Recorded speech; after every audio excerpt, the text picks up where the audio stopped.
প্রিয় বাঁশখালীবাসী, আসসালামু আলাইকুম। আপনারা জানেন আমার কৈশোর, তরুণ জীবন, যুবক জীবন এবং আজকে পরন্ত বেলা পর্যন্ত ৪১টি বছর আমি রাজনীতিতে ব্যয় করেছি। রাজনীতি করার পাশাপাশি আমি চেষ্টা করেছি বাঁশখালীর মানুষের সবসময় পাশে থাকার জন্য, সুখ দুঃখের ভাগী হওয়ার জন্য। আমার রাজনৈতিক জীবনে আমি সবসময় মাঠে ঘাটে মানুষের সাথে সুসম্পর্ক বজায় রাখাকে গুরুত্ব দিতাম।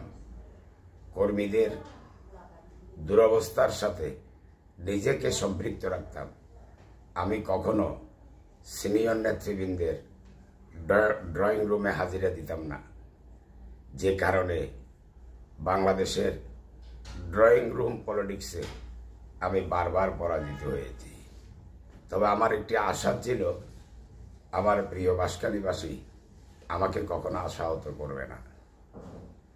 সম্মানিত বাঁশখালীবাসী, আপনারা জানেন আমি কৃষকের ঘরে জন্ম নেয়া, শ্রমিকের তত্ত্বাবধানে বেড়ে ওঠা একজন রাজনৈতিক কর্মী। আমার রাজনীতি আমাকে ছুঁড়ে ফেলে দিলেও আপনারা আমাকে বুকে টেনে না নিয়ে পারবেন না, এটা আমার বিশ্বাস ছিল। তাই বিগত ২২ নভেম্বর শনিবার দক্ষিণ চট্টগ্রামের সবচেয়ে বড় মাঠ বাঁশখালী আদর্শ উচ্চ বিদ্যালয় প্রকাশ জলদিয়া হাই স্কুল মাঠে আমি একটি জনসভা ডেকেছিলাম।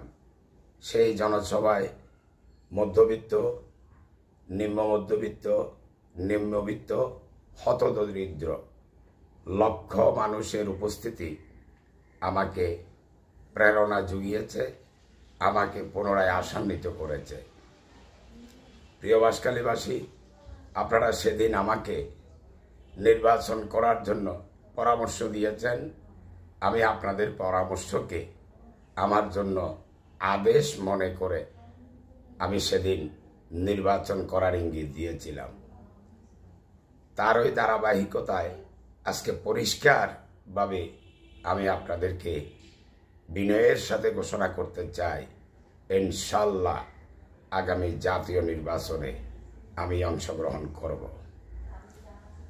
আমি ছেলেবেলা থেকে একটি সমৃদ্ধশালী মডেল বাঁশখালী হিসাবে বাংলাদেশের মানচিত্রে আমার প্রিয় জন্মভূমিকে আমি প্রতিষ্ঠিত করার স্বপ্ন নিয়ে বড় হয়েছি। শুধু বাঁশখালীকে মডেল বাঁশখালী হিসেবে গড়ে তোলায় একমাত্র লক্ষ্য নয়, আমার লক্ষ্য বাংলাদেশের অসহায়, নিপীড়িত, লাঞ্ছিত, বঞ্চিত মানুষের পক্ষে আমি জাতীয় সংসদে ভূমিকা রাখতে চাই।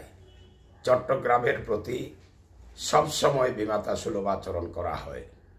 আমি চট্টগ্রাম বন্দর এবং চট্টগ্রামের মানুষের অধিকার নিয়ে আমি পার্লামেন্টে মুভমেন্ট করতে চাই। চট্টগ্রামের চাকরিহারা, কর্মহারা ছেলে মেয়েদের পক্ষে আমি ভূমিকা রাখতে চাই। আপনারা আশা করি আমাকে সহযোগিতা করবেন। আমি মানুষের গোলামি করে আল্লাহকে পেতে চাই, সেই লক্ষ্যেই সারা জীবন কাজ করেছি। আমার এই স্বপ্ন বঞ্চিত, লাঞ্ছিত, নিপীড়িত, নিষ্পেষিত মানুষের পক্ষে কথা বলা এবং তাদের রাজত্ব প্রতিষ্ঠা করার জন্য আমার প্রচেষ্টাকে আপনারা এগিয়ে নিয়ে যাবেন, এই আশাবাদ ব্যক্ত করছি। আপনারা জানেন আমি কোনো বিখ্যাত ব্যক্তির সন্তান নই।